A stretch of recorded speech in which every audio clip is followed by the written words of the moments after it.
කොහොමද හැමෝම සතුටින් පරිස්සමින් ඉන්නවා කියලා හිතනවා. ඉතින් ඔන්න මම අද ඔයාලට අරන් එනවා N5 grammar වල part 16. ඒ කියන්නේ මේ video 16 N5 grammar වල අදත් අලුත් grammar point එකක් ඔයාලට අරගෙන එනවා. මීට කලින් videos 15කින් grammar points අරගෙන ආවා N5 වල. බලපු නැති කෙනෙක් ඉන්නවා නම් අනිවාර්යෙන් බලන්න. ඔයාලගේ දැනුමට මොනවා හරි එකතු කරගන්න පුළුවන් වෙයි. ඉතින් අදත් හැමෝම දිගටම වීඩියෝ එකක් ඉන්න. අද මොකද්ද මම ඔයාලට ගෙනල්ලා තියෙන්නේ කියලා බලන්න. හරි. අද මම ඔයාලට අරන් ආවේ more particle එක. මේක ලොකු particle එකක් නෙවෙයි. පොඩි දෙයයි මේකේ තියෙන්නේ. මේ more කියලා කියන්නේ මේ වෙනකොටත් දැනටමත් කියන අදහස තමයි මේකෙන් කියවෙන්නේ. ඉතින් මේකෙන් අපි යොදාගන්නේ වාක්‍යයක අපි මේ වෙනකොටත් කරලා ඉවර දෙයක් කියන්න.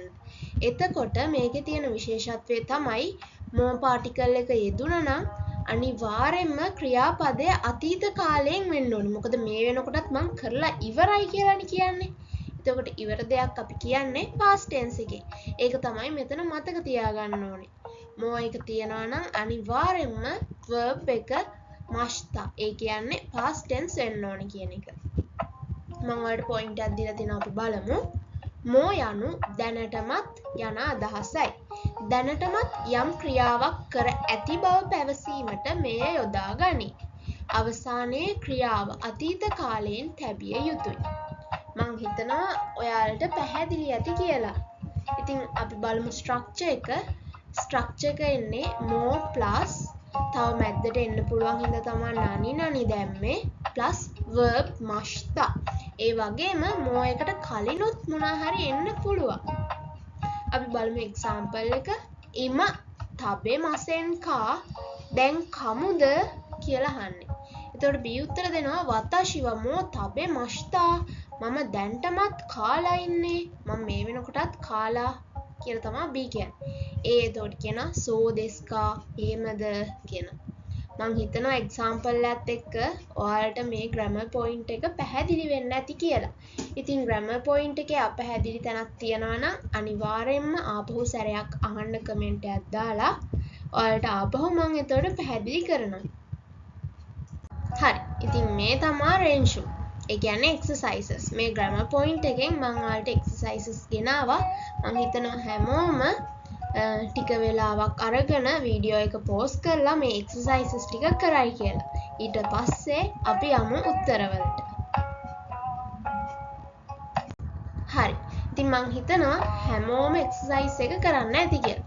මේ තමයි ඒකේ answers. ඉතින් මම එකින් එක ඔයාලට පැහැදිලි කරන්නම්. යමදා මහතා කාර්යාලයේ ඉන්නවාද? යමදා සන්වා ජිමුෂෝනි ඉමස්කා? යමදා කාර්යාලයේ ඉන්නවද කියලා කවුරු හරි අහුවාම ඊළඟ කෙනා උත්තර දෙනවා නෑ දැන්ටමත් ගෙදර ගිහිල්ලා. නෑ එයා මේ වෙනකොටත් ගෙදර ගිහිල්ලා කියලා ඊළඟ කෙනා උත්තර දෙනවා. ඒ කියන්නේ ඊයේ මෝ උචියේ කයිරිමස්තා. ඊළඟ එක ඒ අහනවා මේ චිත්‍රපටය දැන්ටමත් බැලුවද? මේක මේ වෙනකොටත් බලලාද කියලා තමයි එයා අහන්නේ. කොනෝ ඒගාවා මෝ මිමස්තකා?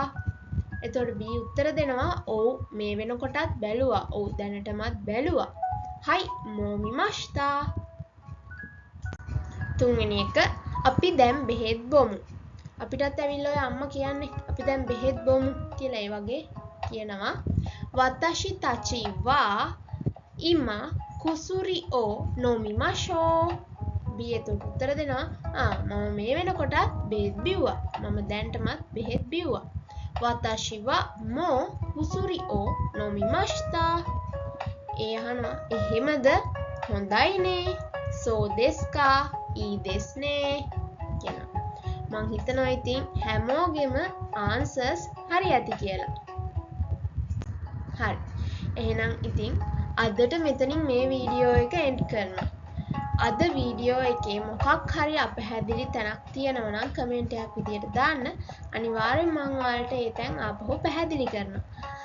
ඉතින් ඊළඟ දවසේ තවත් ඔයාලට ඉන්ට්‍රස්ටිං ඒ වගේම ඇඩ්වාන්ටේජස් වීඩියෝ එකක් අරගෙන එනකම් channel එක subscribe කරලා නැත්නම් අනිවාර්යයෙන්ම channel එක subscribe කරලා මාත් එක්ක එකතු වෙන්න. හැමෝම සතුටින් පරිස්සමට ඉන්න.